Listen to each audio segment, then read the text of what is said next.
Hey everyone, welcome back to us. ಇದು Sunday mini vlog. ಭಾನುವಾರದ ಮಧ್ಯಾಹ್ನದ ಅಡುಗೆ ಮಾಡ್ತಾ ಇದ್ದೀನಿ.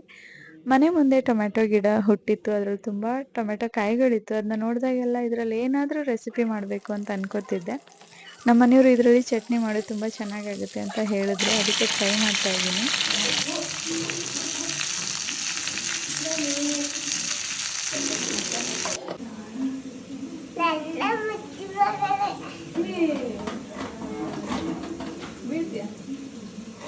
ಯಾರು ಅನ್ನಕ್ಕೆ ಚಟ್ನಿ ಮಾತ್ರ ಸಾಕಾಗಲ್ಲ, ಅದಕ್ಕೆ ಇಲ್ಲಿ ಪಪ್ಪು ಮಾಡ್ತಾ ಇದ್ದೀನಿ. ದಾಲ್ ಅಂದರೆ ಬೇಸಿಕಲಿ ಆಂಧ್ರ ಸ್ಟೈಲಲ್ಲಿ ಮಾಡೋಣ ಅಂತ ಟ್ರೈ ಮಾಡ್ತಾ ಇದ್ದೀನಿ. ಈ ಚಟ್ನಿಗೆ ಫಸ್ಟು ಹಸಿಮೆಣಸಿನ್ಕಾಯಿ ಮತ್ತು ಟೊಮೆಟೊ ಹಾಕಿ ಫ್ರೈ ಮಾಡ್ಕೋಬೇಕು. ಅದಾದಮೇಲೆ ಸ್ವಲ್ಪ ಬೆಳ್ಳುಳ್ಳಿ, ಈರುಳ್ಳಿ ಮತ್ತು ಕಡಲೆ ಬೀಜ ಹಾಕಿ ಫ್ರೈ ಮಾಡಿಕೊಂಡು ಲಾಸ್ಟಿಗೆ ಸ್ವಲ್ಪ ಬಿಳಿ ಎಳ್ಳು ಆ್ಯಡ್ ಮಾಡ್ಕೋಬೇಕು. ಇದೆಲ್ಲ ಫ್ರೈ ಆದಮೇಲೆ ಸ್ವಲ್ಪ ಹೊತ್ತು ಬಿಟ್ಟು ತಣ್ಣಗಾದಮೇಲೆ ಅದಕ್ಕೆ ಅಳತೆಗೆ ಬೇಕಾಗಿರೋಷ್ಟು ಉಪ್ಪು ಹಾಕ್ಕೊಂಡು ಮಿಕ್ಸಿ ಮಾಡ್ಕೊಳ್ಳೋದು ಅಷ್ಟೇ. ಚಟ್ನಿ ರೆಡಿ.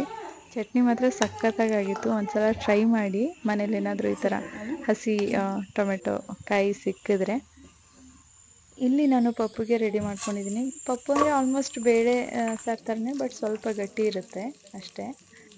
ಮೊದಲಿಗೆ ಒಗ್ಗರಣೆಗೆ ಬೆಳ್ಳುಳ್ಳಿ, ಒಣಮೆಣ್ಸಿನ ಹಣ್ಣು, ಹಸಿಮೆಣಸಿನ್ಕಾಯಿ, ಈರುಳ್ಳಿ ಎಲ್ಲ ಸೇರಿಸಿ ಸ್ವಲ್ಪ ಲೈಟ್ ಬ್ರೌನ್ ಬರೋ ತನಕ ಬೇಯಿಸ್ಕೋಬೇಕು. ಅದಾದಮೇಲೆ ಟೊಮೆಟೊ ಸೇರಿಸಿ ಒಂದು 2 ನಿಮಿಷ ಮುಚ್ಚಿಟ್ಟು ಬೇಕಂದರೆ ಬೇಯಿಸ್ಕೋಬೋದು, ಟೊಮೆಟೊ ಎಲ್ಲ ಸಾಫ್ಟ್ ಆಗೋ ತನಕ. ಅದೆಲ್ಲ ಬೆಂದಮೇಲೆ ನಾನಿಲ್ಲಿ ಪಾಲಕ್ ಸೊಪ್ಪನ್ನ ಆ್ಯಡ್ ಮಾಡ್ತಾಯಿದ್ದೀನಿ. ನೀವು ಮೆಂತ್ಯ ಸೊಪ್ಪು ಕೂಡ ಹಾಕ್ಬೋದು, ಚೆನ್ನಾಗೇ ಆಗುತ್ತೆ. ಜೊತೆಗೆ ಉಪ್ಪು ಮತ್ತು ಚಿಲ್ಲಿ ಪೌಡರ್ ಅಥವಾ ಸಾಂಬಾರು ಪೌಡರ್, ನಿಮ್ಮ ಆಪ್ಷನಲ್, ಮನೇಲಿ ಯಾವ್ದು ಯೂಸ್ ಮಾಡ್ತೀರಾ ಅದು. ಸೊ ಅದೆಲ್ಲ ಬೆಂದಮೇಲೆ ನಾನು ಬೇಳೆ ಬೇಯಿಸಿಟ್ಕೊಂಡಿದ್ನಲ್ಲ, ಆ ಬೇಳೆ ಕಟ್ಟನ್ನು ಇಲ್ಲಿಗೆ ಸೇರಿಸ್ತೀನಿ. ಸೇರಿಸಿ ಅದ್ರದ್ದು ಗಟ್ಟಿ ನಿಮ್ಗೆ ಎಷ್ಟು ಬೇಕೋ ಅದು ನೋಡಿಕೊಂಡು, ನೀರು ಬೇಕಿದ್ರೆ ನೀರು ಮತ್ತು ಅಳತೆಗೆ ಉಪ್ಪು, ಕೊತ್ತಂಬರಿ ಸೊಪ್ಪು ಹಾಕಿ 1-2 ಕುದಿ ಬಂದರೆ ಪಪ್ಪು ರೆಡಿ.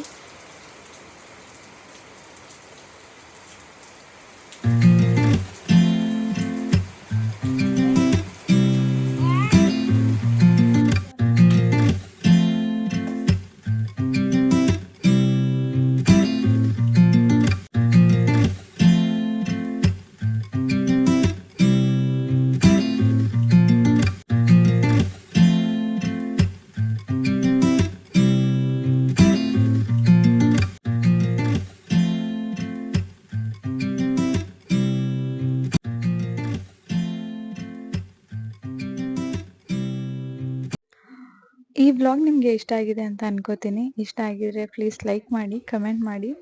ಈ ಥರ ಹೆಲ್ದಿ ರೆಸಿಪೀಸ್ ಬೇಕಂದರೆ please subscribe to our channel. See you in the next vlog. Bye.